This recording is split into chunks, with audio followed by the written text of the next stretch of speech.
दोस्तों yes bank की बात तो स्टॉक के अंदर आज पॉजिटिव हमने क्लोजिंग देखी है। स्टॉक फिर से 20 को क्रॉस कर गया है। क्या आने वाले समय में यस बैंक में एक नई तेजी की संभावना बन रही है? क्या इसकी जो पुरानी हाई है 24.75 की उसको तोड़ के ये नई हाई बना सकता है? तो यहाँ पे कुछ बड़ी अपडेट निकल के आ रही है जिसको इस वीडियो के माध्यम से डिस्कस करेंगे। इसके अलावा कुछ लेटेस्ट टारगेट निकल के आ रहे हैं और आज की जो बड़ी डील हुई है उन डील को समझेंगे, एफआई के रुझान को जानेंगे, जिससे ये रणनीति बनाने में आसानी हो जाए कि क्या इस समय बाजार में बने रहना चाहिए या फिर एक बार प्रॉफिट बुक करके निकल जाए। वैसे तो यस बैंक का स्टॉक नहीं दौड़ा है, लेकिन जिसने पिछले महीने 2 महीने में निवेश किया उसको तो अच्छा रिटर्न मिला है, क्योंकि स्टॉक तो 16 से भी नीचे चला गया था। अब यहाँ पे आज बाजार में थोड़ी सी नरमी थी, निफ्टी प्राइवेट बैंक में आज गिरावट भी हुई है। तो क्या आने वाले समय फिर से गिरावट का माहौल बनेगा? जो 3 दिन लगातार तेजी बनी है उसके ऊपर जो ब्रेक लगा है, क्या ये आगे भी जारी रहेगा? और आरबीआई की मॉनिटरिंग पॉलिसी का कल ऐलान होगा, क्या फैसला हो सकता है, क्योंकि उससे आगे की दिशा तय होगी बाजार की। लेकिन फ्रेंड, उससे पहले अगर आप पहली बार हमारे चैनल पे आए तो चैनल को सब्सक्राइब कर दीजिए, एक बेल आइकॉन दबा दीजिए ताकि जब भी नया वीडियो बने पहला नोटिफिकेशन आपको मिले। वीडियो पसंद आए तो लाइक से जरूर कीजिए। चलो फ्रेंड्स, वीडियो स्टार्ट करते हैं। मैं हूं आपका दोस्त एसपी दवे और हमारे अपने चैनल ऑनलाइन कमाई में आपका बहुत बहुत स्वागत है। तो सबसे पहले अगर आज हम निफ्टी बैंक की बात करें तो आज 46,814 के स्तर पे क्लोजिंग थी, जहाँ पे 0.015% की तेजी देखने को मिली। कह सकते हैं कि निफ्टी बैंक की फ्लैट क्लोजिंग हुई है। लेकिन अगर हम बात करें निफ्टी प्राइवेट बैंक की तो यहाँ पे कुछ गिरावट देखने को मिली है। 24,272 के स्तर पे 0.14% की गिरावट थी। ये गिरावट इसलिए हुई क्योंकि एफआई बाजार में फिर से बिकवाल बन चुके हैं। अब आप देख लो कि जो एफआई लगातार काफ़ी दिन से बायर बने हुए थे, उन्होंने बिकवाली शुरू कर दी है 6 दिसंबर से, यानी कल से। कल उन्होंने 79 करोड़ की बिकवाली की थी। ये तो अमाउंट छोटा था, लेकिन आज बिकवाली उनकी काफ़ी बड़ी हुई है। आज एफआई ने 13,934 करोड़ का नया इन्वेस्टमेंट किया, लेकिन सामने 15,498 करोड़ की उन्होंने बिकवाली की।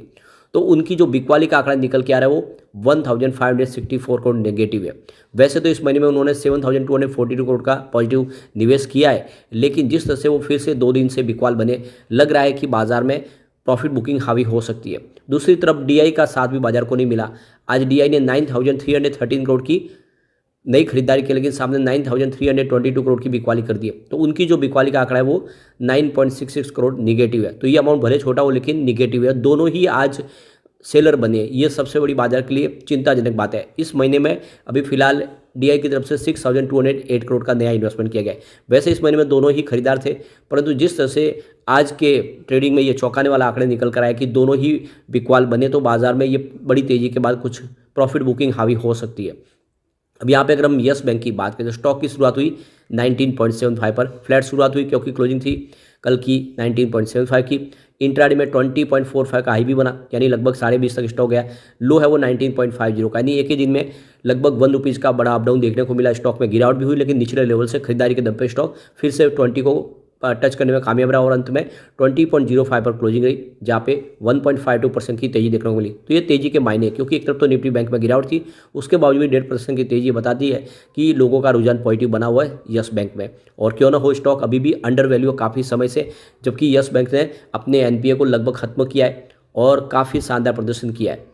अब यहाँ पे देख सकते हो कि इसने एक शानदार तेजी भी बनाई। 24 अक्टूबर की बात हुई है, 15.88 के आसपास था स्टॉक, यानी स्टॉक आप देख लो में लगभग 15 रुपये 80 पैसे तक चला गया। तो वहाँ से एक शानदार इसने बाउंस बैक दिया और काफ़ी अच्छा प्रदर्शन किया है। लोगों को इस समय उससे काफ़ी अच्छा रिटर्न मिल रहा है और लगभग महीने भर के अंदर इसका प्रदर्शन काफ़ी बेहतर रहा है। अब इसकी परफॉर्मेंस अगर आप देखें तो 30 नवंबर को स्टॉक 19.35 के आसपास है, जहाँ पे 2.5% की बड़ी गिरावट हुई। 1 दिसंबर की बात करें तो 19.30 के आसपास स्टॉक आया, जहाँ पे 0.3% की गिरावट हुई। लेकिन 4 दिसंबर की बात करें स्टॉक ने पॉजिटिव क्लोजिंग दी 19.55 के आसपास, जहाँ पे 1.3% की तेजी बनी।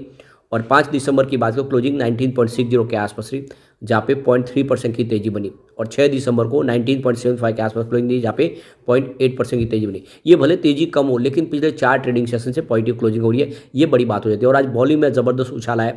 पिछले एक महीने पहले इसका 33 करोड़ का वॉल्यूम था, 9 करोड़ की डिले उठाई गई थी। 1 वीक पहले 20 करोड़ का वॉल्यूम होता, 7 करोड़ की डिले उठाई गई थी।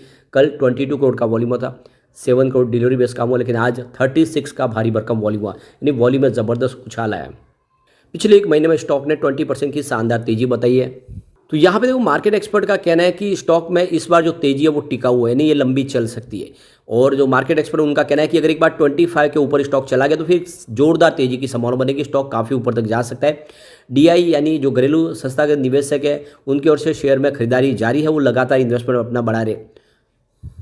जून क्वार्टर में उनकी होल्डिंग 37.94% के आसपास जो सितंबर में बढ़ के 40.90% के आसपास। ऐसे में हमारे इंडिया के जो बड़े निवेशक है वो लगातार इसमें खरीदारी अपनी बढ़ा रहे। और ऐसे में स्टॉक अगर एक बार 25 को क्रॉस कर जाता है, यानी पुरानी हाई को तोड़ेगा, तो फिर एक नई संभावना बन सकती है। तो आप देख सकते हो कि जो मार्केट एक्सपर्ट है, इंडिपेंडेंट एनालिस्ट सर्वेंद्र श्रीवास्तव, उनका कहना है कि एक बार 25 को पार होने दे तो फिर इसमें एक शानदार तेजी की संभावना बनी, आप इसमें खरीदारी कर सकते हैं। अब यहाँ पे एक बड़ी अपडेट और निकल के आ रही है, जैसे कि आरबीआई की मॉनेटरी पॉलिसी के लिए जो मीटिंग शुरू हो चुकी है कल से, और आप देख सकते हो क्या इस बार रेपो रेट में बदलाव होगा या फिर उसको 6.50 पर अनचेंज रखा जाएगा। तो जो खबरें निकल के आ रही है कि इस बार भी अनचेंज रह सकती है।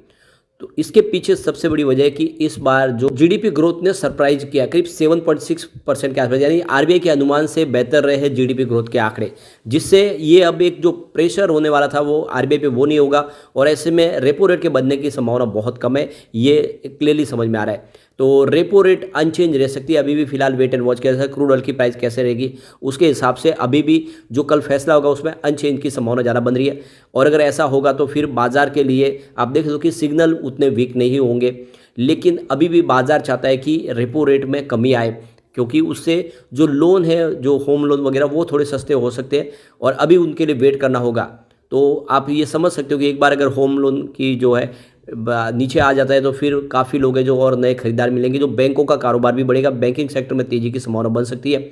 वैसे आरबीआई इस समय बैंकों के लिए हर तरह के बदलाव की कोशिश करिए, बैंकों को सिक्योर करने की कोशिश करिए, उनका जो निवेश है वो सुरक्षित रहे, वो जिसको भी लोन प्रोवाइड कर रहे हैं वो लोन एनपीए न बने, उसके ऊपर बैंक खास फोकस करिए और इसके लिए कुछ सख्त फैसले भी लिए जा रहे हैं। तो आने वाले समय कल हमें ये पता चल जाएगा कि कैसे बदलाव होता है। अगर मॉनिटरिंग पॉलिसी में अगर देख सकते हो कि जीडीपी ग्रोथ को देखते हुए अगर अनचेंज रखा जाता है तो फिर कोई ज़्यादा खास फर्क नहीं पड़ेगा, लेकिन ओवरऑल अगर आप देखें तो बाजार इस समय पॉजिटिव तो है, लेकिन जिस तरह से एफआईडीआई बाजार में बिकॉल बने, बाजार में प्रॉफिट बुकिंग हावी हो सकती है। लेकिन यस बैंक वैसे काफ़ी नीचे, तो इसमें खरीदारी का मौका है, खरीदारी आपको करनी चाहिए। अब चलते हैं कुछ बड़ी डील की तरफ। तो सुबह 10 बजे 19.85 की प्राइस से 26,11,000 शेयरों की एक शानदार खरीदारी हुई। उसके बाद देखिए 10:15 पर 19.90 की प्राइस से 31,07,000 शेयरों की एक बड़ी बिकवाली हुई। और उसके बाद 11:11 पर 20.30 की प्राइस से 27,72,000 शेयरों की एक बड़ी बिकवाली और हुई। उसके बाद 11:48 पर 20.25 की प्राइस से 31,69,000 शेयरों की एक शानदार खरीदारी हुई।